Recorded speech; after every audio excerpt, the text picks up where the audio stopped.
2021년 7월 25일 성령 강림 후 제9번째 주 주말씀교회 예배를 시작하도록 하겠습니다. 평화의 기도. 주님, 나를 평화의 도구로 삼아 주십시오. 미움이 있는 곳에 사랑을, 상처가 있는 곳에 용서를, 불화가 있는 곳에 일치를, 의심이 있는 곳에 믿음을, 오류가 있는 곳에 진리를, 절망이 있는 곳에 희망을, 슬픔이 있는 곳에 기쁨을, 어둠이 있는 곳에 광명을 심게 하소서. 오 거룩한 주님, 위로를 구하기보다는 위로하게 하시고, 이해를 구하기보다는 이해하게 하시고, 사랑을 구하기보다는 사랑하게 하소서. 우리는 줌으로써 얻고, 용서함으로써 용서받고, 죽음으로써 영생에 이르기 때문입니다. 아멘. 교동문은 63번 시편 145편입니다. 왕이신 나의 하나님이여, 내가 주를 높이고 영원히 주의 이름을 송축하리이다. 내가 날마다 주를 송축하며 영원히 주의 이름을 송축하리이다. 여호와는 위대하시니 크게 찬양할 것이라. 그의 위대하심을 측량하지 못하리로다. 대대로 주께서 행하시는 일을 크게 찬양하며 주의 능한 일을 선포하리로다. 주의 존귀하고 영광스러운 위엄과 주의 기이한 일들을 나는 작은 소리로 읊조리리이다. 사람들은 주의 두려운 일의 권능을 말할 것이요, 나도 주의 위대하심을 선포하리이다. 그들이 주의 크신 은혜를 기념하여 말하며 주의 의를 노래하리이다. 여호와는 은혜로우시며 긍휼이 많으시며 노하기를 더디하시며 인자하심이 크시도다. 여호와께서는 모든 것을 선대하시며 그 지으신 모든 것에 긍휼을 베푸시는도다. 여호와여, 주께서 지으신 모든 것들이 주께 감사하며 주의 성도들이 주를 송축하리이다. 아멘. 다 함께 찬송가 475장 찬송 부르도록 하겠습니다.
주님은 십자가로 화해하는 몸 보여 불신의 이 땅 위에 믿음 사랑 되찾는 새 세계 명하신다. 새 세계 명하신다.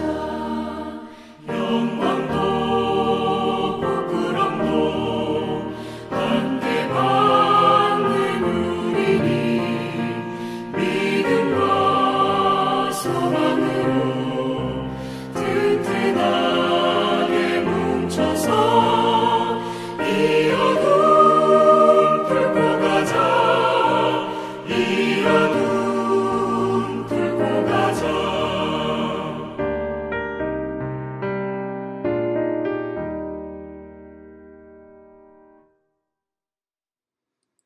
다 함께 기도하겠습니다. 하나님, 연일 무더운 날씨가 기승을 부리며 우리의 삶을 지치게 하고 힘들게 합니다. 또한 우리의 삶의 자리의 환경도 형편도 만만치 않습니다. 이런 환경과 상황에 우리의 삶이 영향을 받지 않을 수 없지만 그럼에도 불구하고 주님을 바라보고 붙잡고 가려는 믿음의 고백과 결단이 우리의 삶 속에서 날마다 솟아나게 하옵소서. 그래서 환경을 뛰어넘고 상황을 돌파해낼 수 있는 믿음으로 성장할 수 있도록 주님의 은총을 허락해 주옵소서. 하나님, 코로나19 장기화로 교회의 상황도 참 많이 힘이 듭니다. 하지만 주님께서 세우신 교회는 반석 위에 세워진 교회임을 믿습니다. 어떤 시련과 어려움에도 주님의 교회가 무너지지 않고 든든히 서 있었듯이 지금의 현실과 상황이 만만치 않지만 주님의 교회들이 이 시기를 잘 인내하고 견디고 굳세게 서가도록 주님께서 주님의 몸된 교회들과 함께 해 주옵소서. 하나님, 코로나19의 확산세가 좀처럼 잡히지 않습니다. 날씨도 덥고 마스크를 쓰고 생활하는 이 삶에 많이 지쳐 있는 것도 사실입니다. 하지만 이 시간도 언제가 될지 모르지만 분명 지나갈 것입니다. 그때까지 정부의 지침에 잘 따라 건강한 생활을 만들어갈 수 있도록 주님 함께 해 주옵소서. 특별히 코로나와 싸우는 것만으로도 많이 힘든데 무더위까지 코로나 종식을 위해 애쓰는 의료진들을 힘들게 하고 괴롭게 하고 있습니다. 주님, 그들과 함께 하시며 그들의 건강을 주님께서 책임져 주옵소서. 하나님, 지금도 주님의 부르신 자리가 어디든지 달려가서 주님의 복음을 전하고 있는 주님의 사랑하는 선교사님들의 사역과 나라들 가운데 주님의 평화와 은총이 함께하길 소원합니다. 선교사님들이 뿌리는 씨앗들이 아름답고 풍성한 열매를 맺고 수확의 기쁨을 누릴 수 있는 주님의 은혜도 또한 허락해 주옵소서. 주님, 오늘도 비록 함께 모여 예배할 수 없지만 영상을 통해 예배하지만 이 예배가 주님이 보시기에 합당한 예배가 되게 하옵소서. 또한 힘들고 어려운 상황 가운데에서도 주님께 예물 드린 손길들의 형편과 사정과 기도의 제목을 주님 기억해 주옵시고 주님의 은총과 복으로 그들의 삶을 축복해 주옵소서. 오늘도 우리를 죄에서 구원해 주신 예수 그리스도의 이름으로 기도합니다. 아멘. 주말씀 소식 알려드립니다. 주말씀 교회 영상을 시청하는 여러분을 예수님의 이름으로 축복합니다. 코로나19 관련 수도권 방역 지침이 4단계로 격상되었습니다. 방역 단계 4단계로 인해 모든 예배는 비대면 예배로 전환합니다.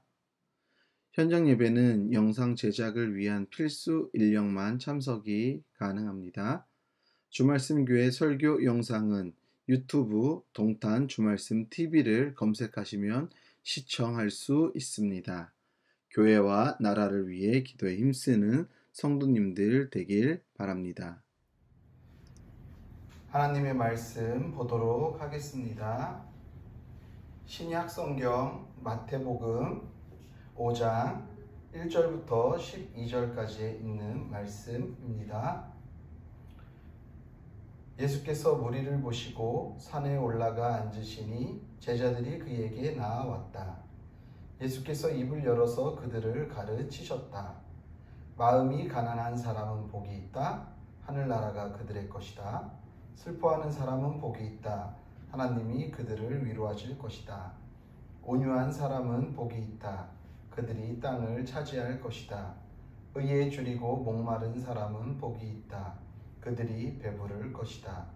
자비한 사람은 복이 있다. 하나님이 그들을 자비롭게 대하실 것이다. 마음이 깨끗한 사람은 복이 있다. 그들이 하나님을 볼 것이다. 평화를 이루는 사람은 복이 있다. 하나님이 그들을 자기의 자녀라고 부르실 것이다. 의를 위하여 박해를 받는 사람은 복이 있다. 하늘나라가 그들의 것이다. 너희가 나 때문에 모욕을 당하고 박해를 받고 터무니없는 말로 온갖 비난을 받으면 복이 있다. 너희는 기뻐하고 즐거워하여라. 하늘에서 받을 상이 너희의 상이 크기 때문이다. 너희보다 먼저 온 예언자들도 이와 같이 박해를 받았다. 아멘.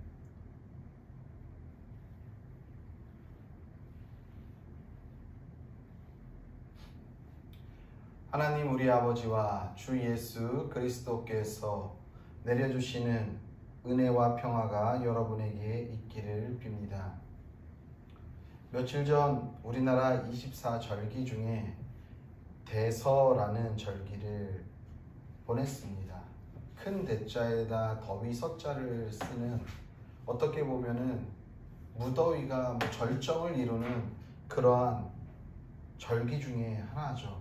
옛말에 대서는요, 염소 뿔도 녹인다라는 말이 있습니다. 대서 때는 그만큼 덥다라는 이야기일 것입니다. 장마도 올해는 17일 정도밖에 되지 않는 짧은 장마였다라고 정부 기상청에서 발표를 했고, 그리고 또 중복 다음 날이 바로 대서였습니다. 그래서 지난 한 주간은 무지 더웠습니다. 이렇게 무더운 여름에 우리가 코로나도 더 심각해져서 마스크를 끼고 생활하는 게 얼마나 삶에 어려움이 많은지 세상살이가 참 만만치 않다라는 것을 새삼 깨닫게 되는 한 주였습니다. 특히 우리 야외에서 일하시는 우리 성도님들, 특별히 마스크 쓰고 무더위에 일하실 텐데 늘 건강 잘 챙기시길 바랍니다. 그리고 또한 코로나로 인해 그 분주하고 힘겹게 코로나와 사투를 벌이고 있는 우리 방역당국과 그리고 의료진들을 위해 우리가 생각날 때마다 그들을 위해 응원하고 기도하고 위로하는 사람이 되었으면 좋겠습니다. 이 무더위에 방호복을 입고서 검체를 채취하고 방역 일선에서 수고하는 그 많은 분들의 수고와 노력이 있기 때문에 그래도 우리가 안전하게 지금도 이렇게 예배할 수 있고 삶을 유지할 수 있기 때문에 그들의 수고와 노력을 볼 때마다 우리 격려하고 응원하면 좋겠습니다. 이 힘든 시기를 살아가는 우리 성도님들과 모든 우리나라뿐만 아니라 인류 가운데에 주님의 평화가 함께 하기를 간절히 주님의 이름으로 기원합니다. 성경 누가복음을 보게 되면요, 우리가 이제 공간 복음이라고 해서 마태마가 누가복음을 이야기하는데, 이 마태마가 누가복음이 공간과 시간과 저자의 시점에 따라 다르기는 하지만 비슷한 내용들로 이루어져 있어서 우리는 마태마가 누가복음을 공간복음이라고 이야기를 합니다. 그런데 누가복음에만 특별히 누가라는 저자가 기록한 내용들이 있는데, 그래서 누가복음에만 등장하는 인물들이 있는데 그 중에 한 인물이 누구냐면 부자와 나사로라는 인물입니다. 우리 부자와 나사로에 대해서는 많이 들어보셨을 것입니다. 저는 오늘 이 이야기를 왜 말씀 초반에 끊느냐 하면, 우리 아들 의진이도 부자와 나사로에 대해서는 아주 적확하게 잘 알고 있습니다. 부자는요, 좋은 옷을 입고 날마다 호의호식하는 생활을 하면서 살아가고 있지요. 그리고 또 한 사람, 나사로라는 삶을 하루하루 살아가기 매우 힘들고 어렵게 살아가는 나사로라는 이름을 가진 가난한 사람이 있습니다. 이 사람은 다 해진 거적대기만 걸치고 부자의 상에서 떨어지는 음식 찌끄러기를 먹으면서 그 삶을 연명해가는 사람이었지요. 참 가련한 사람입니다. 제가 뭐 이 부자와 나사로 이야기를 다 할 것은 아닙니다. 저는 이 장면을 보면서 호의호식하면서 좋은 옷을 입고 날마다 잔치를 벌이면서 살아가는 이 부자와 옷이라고는 다 낡은 거적대기 하나 걸치고서 그 부자의 잔치상에서 떨어지는 음식을 날마다 먹을 수밖에 없는 이 나사로의 이 가련한 삶. 저는 이 말씀을 보면서 오늘 우리가 함께 읽은 평화를 이루는 사람은 복이 있다. 하나님이 그들을 하나님의 자녀로 삼으실 것이다 라고 하는 이 말씀과 오버랩이 되었습니다.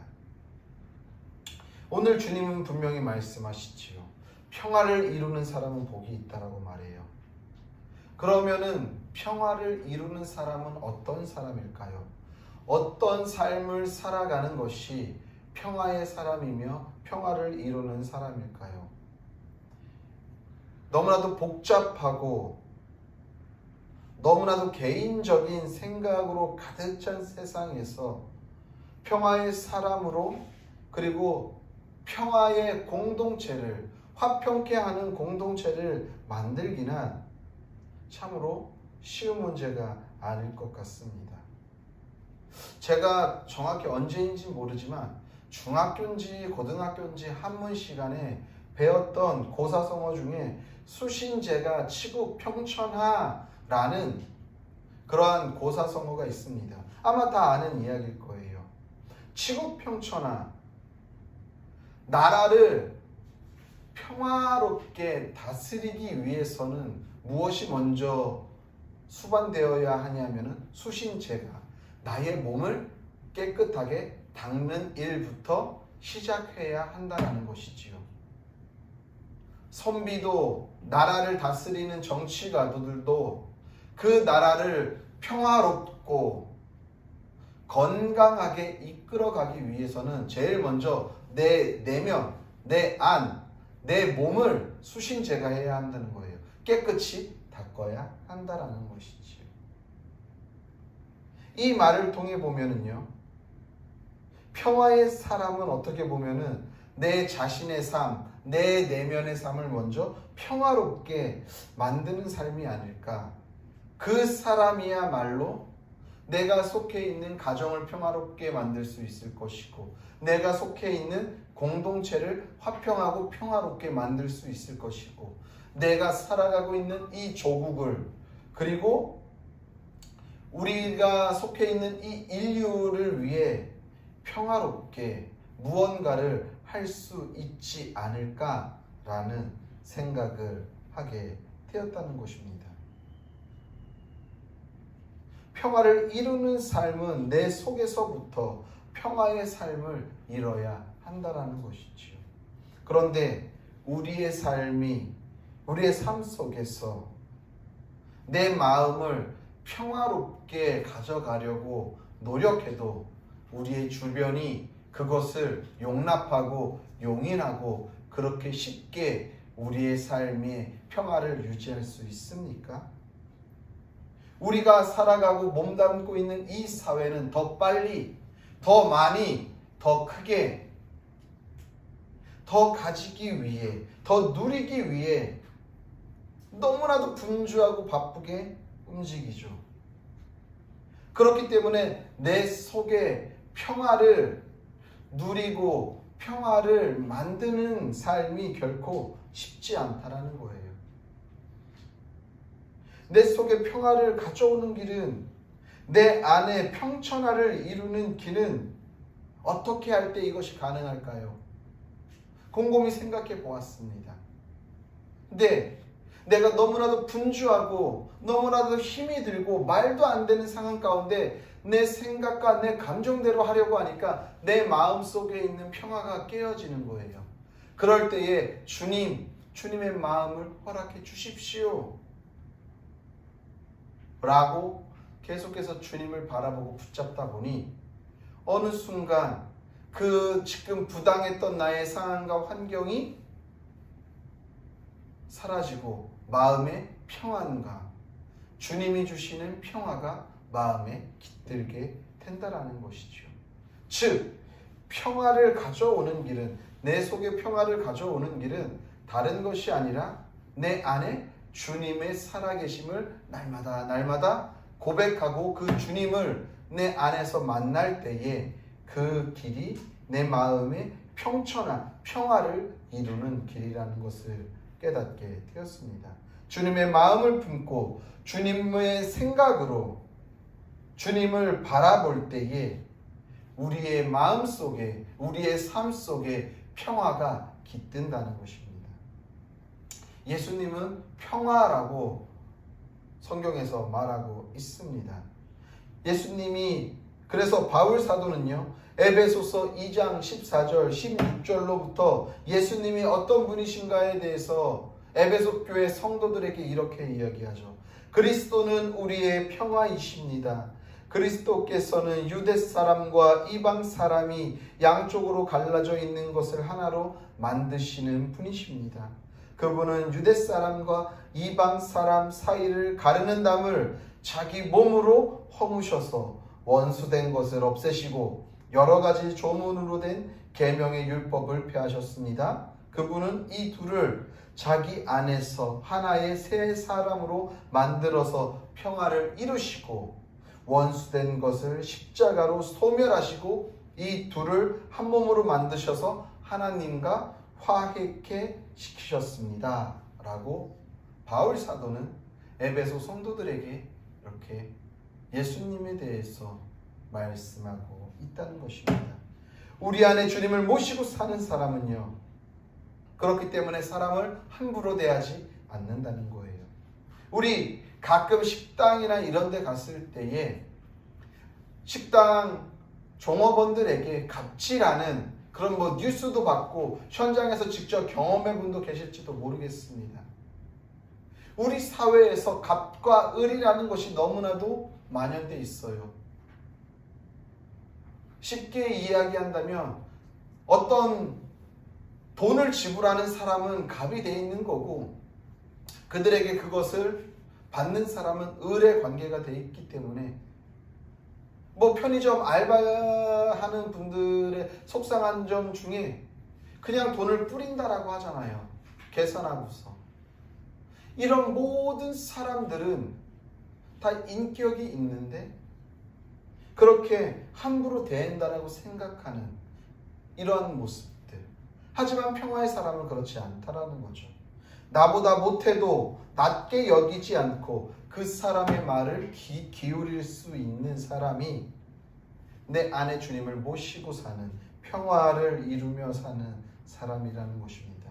땅에 떨어져 있는 부스러기를 먹고 사는 이 나사로를 그냥 보고 이 더러운 거지라고 하면서 집 문 밖으로 내쫓는 것이 아니라 자신이 입는 옷을 내어주고 깨끗이 씻겨서 내가 먹고 있는 이 식탁의 자리에 초대해서 함께 식사를 할 수 있는 이 삶이 평화의 사람이며 평화를 이루며 사는 사람의 삶이 아닐까 생각하게 됩니다. 김기성 목사님은 삶은 메시지다라는 책에서 평화를 이루는 사람은 우선 밥을 나누어 먹을 줄 아는 사람이라고 이야기합니다. 밥을 나누어 먹는다라는 것은요, 이 남의 배고픔을 이해한다라는 것이죠. 헤아릴 줄 안다는 거예요. 땅에 떨어져 있는 부스러기를 먹고 있는 저 가난한 나사로에게 시선이 가게 돼 있고 그 사람을 긍휼히 여기는 마음이 있으면 이 사람이 땅에 떨어져서 먹는 그 부스러기를 보고 가만히 있는 것이 아니라 자신의 식탁의 자리로 초대해서 함께 그 식탁 공동체를 만들어 갈 수 있는 사람이 평화를 이루는 사람이라고 삶은 메시지다를 쓴 김기성 목사님은 그렇게 이야기한다는 것이지요. 여러분 혹시 까치밥이라는 이야기를 들어본 적 있습니까? 까치밥이 무엇이죠? 저도 어릴 때 시골에서 자라면서 할아버지와 여러 해 동안 함께 살았습니다. 저희 할아버지 집 뒷뜰에는 감나무가 있는데 감이 참 많이 열려요. 감도 참 맛있습니다. 가을이 되면은 감이 잘 익죠. 홍시가 되면은 옥상이 있는 집이었기 때문에 옥상에 올라가서 감나무에 손이 닿는 곳에 홍시가 된 것들을 따서 먹으면 그렇게 달고 맛있을 수가 없어요. 때로는 너무 잘 익어가지고 그것이 땅에 떨어졌는데 터지지 않고 그래도 어느 정도 형태가 보존되어서 땅에 떨어진 홍시는 또 주워서 먹으면 그것도 참 너무나도 당도가 정말 너무 맛있어요. 때로는 다 자라지만 아직 익지 않은 감들을 따가지고 껍질을 벗겨서 옥상에다가 씨를 깨서 늘어나서 반홍시로 반 건조시켜가지고 그렇게 해서 먹은 기억도 있어요. 참으로 맛있었습니다. 그런데 아무리 잘 익고 맛있게 익은 홍시도 저 높은 곳에 있는 것은 따지 않았어요. 그런데 우리 조상들이 그것을 뭐라고 해요? 까치밥으로 남겨두었다라고 이야기하지요. 그것은 아마도 꼭 까치밥뿐만이 아니라 아마 우리 조상들 마음 가운데에 이렇게 동물까지도 생각하고 사랑하는 마음이 그 안에 담겨져 있지 않을까라는 생각을 하게 됩니다. 우리 조상들의 삶의 문화이지요. 삶의 지혜이기도 합니다. 저는요, 이 모습이 함께 밥을 나눠 먹는 그 평화의 사람들이 가지고 있는 모습이 아닐까 생각하는 거예요. 우리 이스라엘, 우리 성경에서 나오는 이스라엘 백성들에게 하나님이 뭐라고 이야기하냐면은 일곱째 해에는 안식년을 선포하잖아요. 일곱째 해에는 무엇을 합니까? 음식을 그 농사를 짓지 않고요. 포로됐던 그 종들도 풀어줍니다. 그 말은 무슨 말이에요? 그들을 그만큼 생각하고 공감하고 품는다라는 것이죠. 농경지도 그때는 7년째 되는 해에는 농사를 짓지 않아요. 휴경이에요. 그런데 그곳에서 씨앗이 떨어져서 열매를 맺는 경우들도 있을 겁니다. 그것들을 그렇게 열매를 맺었을 때에 그것을 사람이 추수하지 않아요. 왜 추수하지 않습니까? 들에 있는 짐승들이 배고플까봐 그들에게 먹게끔 해주고 나그네나 혹은 이방인이나 혹은 과부나 노인이나 일하거나 경제활동을 할 수 없는 사람들이 먹을 수 있도록 그것을 그들을 배려해서 놔두는 거예요. 룻기에서 등장하는 나오미의 며느리 룻은 어떻습니까? 어머니의 고향 베들레헴으로 다시 왔을 때에 먹을 것이 없어서 어떻게 해요? 추수할 때에 추수꾼 뒤를 쫓아다니면서 추수할 때에 낙과로 떨어져 있는 곡물들을 줍는 이삭 줍기를 합니다. 이삭을 줍는 것은 그 땅을 통해서 경작한 사람들이 그 낙과 하나하나를 다 줍지 않아요. 그것을 남겨둬요. 왜? 고아와 과부와 어린아이들, 나그네들을 위해서 남겨두는 거예요. 그들이 먹고 살 수 있도록 배려하는 것이지요. 평화를 이루는 사람은요, 결국에 우리의 주변에 있는 사람들을 생각하고 배려하고 나누고 섬기며 베푸는 삶을 살아가는 사람이 평화를 이루며 살아가는 사람이라는 사실을 우리는 기억해야 할 것입니다.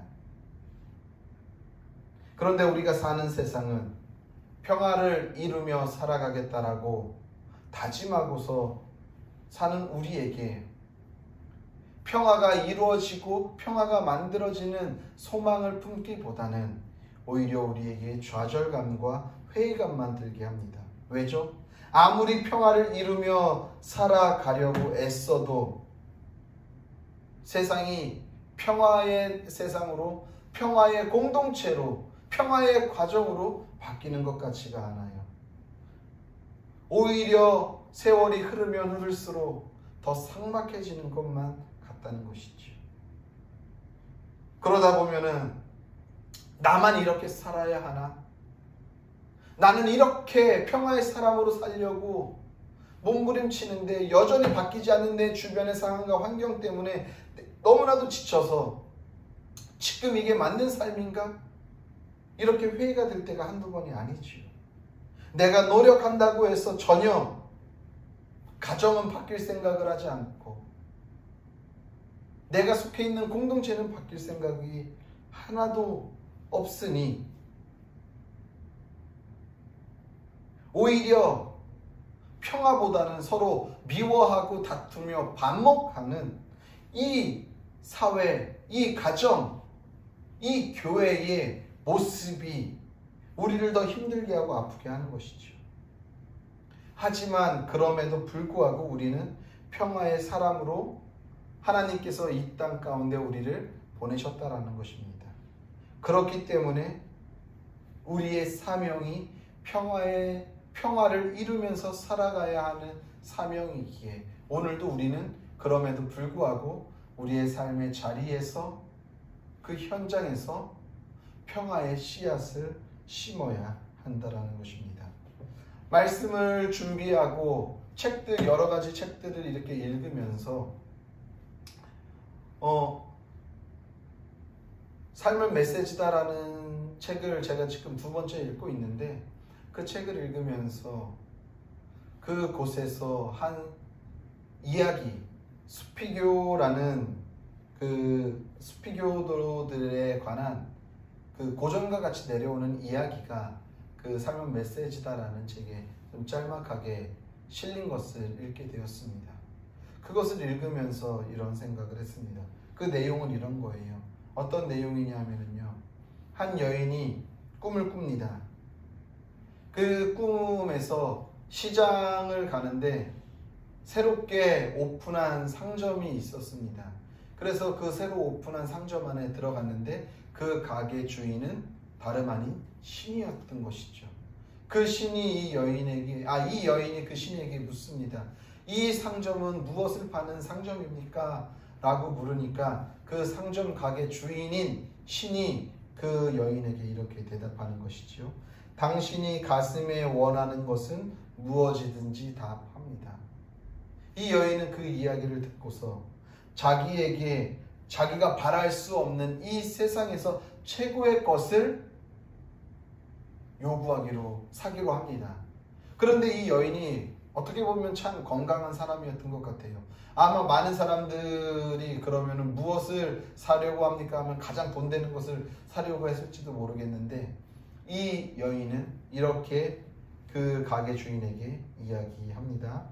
마음의 평화와 사랑과 행복과 지혜 그리고 두려움으로부터의 자유를 주십시오 라고 이야기하니까 가게 주인이 웃으면서 이렇게 이야기하는 것이지요. 미안하지만 가게를 잘못 찾아오신 것 같습니다, 부인. 우리 가게에서는요, 열매를 팔지 않고 오직 씨앗만 팝니다 라고 이야기했다는 거예요.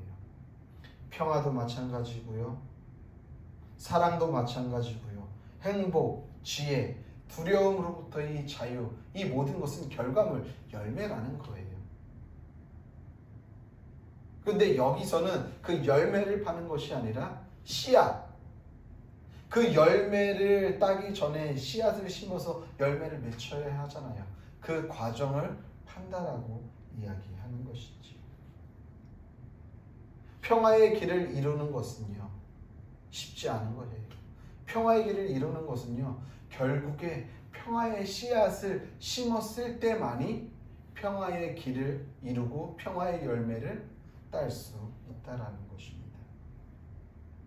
평화의 씨앗을 심지 않았는데 어떻게 평화의 결과물인 열매를 맺을 수 있습니까? 우리가 지금 열심히 그렇기 때문에 우리의 삶에서 평화의 열매를 씨앗을 심어야 하는 것입니다. 우리가 평화를 이루는 사람이 되기 위해서는 비록 우리의 삶의 환경이, 상황이 녹록지 않고 어렵지만 그럼에도 그곳에서 평화의 씨앗을 심을 때에 평화를 이루는 사람이 되고 그 사람이 복을 누리게 되며 그 사람이 더 나아가 하나님의 자녀로 여김을 받게 된다라는 사실을 기억해야 할 것입니다. 그렇다면 우리는 어떤 평화의 씨앗들을 심어야 할까요? 그 평화의 씨앗의 종류는 각자 다르고 다양할 것입니다. 나의 감정대로 살지 않는 것도 어떻게 보면 평화의 씨앗인 것이죠. 저자가 나의 감정을 계속해서 어렵게 하고 힘들게 해도 그것에 반응하지 않고 하나님의 마음으로 그 자를 품는 것도 평화의 씨앗을 심는 것일 겁니다. 남의 눈 안에 있는 것을 눈을 부릅뜨고 티끌을 빼내려고 하는 것이 아니라 내 안에 있는 들보를 먼저 바라볼 수 있는 것도 평화의 씨앗을 심는 일이겠지. 모든 사람을 나의 스승으로 여기는 것도 어떻게 보면은 마음의 씨앗을 심는 겁니다. 나보다 못난 사람, 나보다 덜된 사람, 이 모든 사람들의 이야기를 듣고 때로는 그것이 나에게 상처가 되어도 그것을 내 마음과 감정대로 반응하는 것이 아니라 주님의 마음으로 잘 다스릴 수 있는 그런 삶이 평화의 씨앗을 심는 삶이겠지요. 화를 덜 내는 것도 그럴 것입니다. 늘 항상 얼굴에 미소를 머금고 사는 삶도 그렇겠지요. 나의 생각과 견해가 달라도 그것을 인정하고 들을 수 있는 그런 귀가 있는 사람 또한, 그리고 삶에 늘 겸손한 삶, 이런 삶이, 그리고 나에게 있는 좋은 것들을 함께 나누고 싶은 마음으로 서로 나눌 때에, 베풀 때에 이런 것들 하나하나가 다 평화의 씨앗을 심는 작업이라는 사실을 우리는 기억해야 할 것입니다. 평화를 이루는 사람은 복이 있습니다. 그 사람을 주님께서는 하나님의 자녀라고 말씀하십니다. 우리가 정말 하나님의 자녀이길 원하십니까? 하나님의 자녀라면 오늘도 우리 삶에 주어진 삶의 자리에서, 그 현장에서 평화의 씨앗을 심으며 평화를 이루는 사람이 되어야 한다는 사실을 기억하시길 바랍니다. 사랑하는 성도님들, 우리의 삶의 일상에서 늘 평화의 순간을 택하려고 노력하십시오. 삶의 현장이 평화를 깨려고 할 때에 평화를 잃지 않도록, 그 상황에 매몰되지 않도록 우리가 집중하고 노력해야 할 것입니다.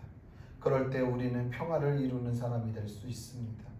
오늘도 우리의 삶의 자리에서, 현장에서 평화의 씨앗을 심는 노력과 파종의 시간을 보낸다면 어느 순간 우리도 모르게 우리의 삶에서 평화의 열매를 맺고 있을 것입니다. 부디 우리 모두는 오늘도 우리에게 주어진 삶의 자리에서 평화의 씨앗을 심어 평화를 이루고 하나님의 자녀라고 부르심을 받는 성도님들의 삶이 되시기를 예수님의 이름으로 간절히 축복합니다. 기도합니다. 주님, 오늘도 우리를 평화를 이루며 살아가는 사람으로 불러주심에 감사합니다. 오늘도 우리의 삶의 자리에서, 현장에서 나의 생각과 나의 감정과 나의 뜻대로 사는 것이 아니라 내 안에, 우리 안에 역사하시는 아버지의 마음을 붙잡고 평화의 사람으로 살기로 노력하며 우리의 삶의 현장에서 평화의 씨앗을 심는 자로 오늘도 우리들의 삶에 서게 하여 주옵소서. 이제는 우리를 위하여서 십자가에 달려 죽으신 예수 그리스도의 은혜와 그의 아들을 아낌없이 십자가에 내어주신 하나님 아버지의 영원하신 사랑과 성령의 교통하심과 위로하심과 역사하심과 충만하심이 오늘도 우리의 삶의 현장에서 평화의 씨앗을 심어 주님 안에서 아름다운 평화의 열매로 맺기로 결단한 성도들 머리 위에와 그들의 가정과 섬기는 교회와 나라 민족과 더 나아가 세계 열방 가운데에 이제로부터 영원히 함께 계시기를 간절히 축원하옵나이다.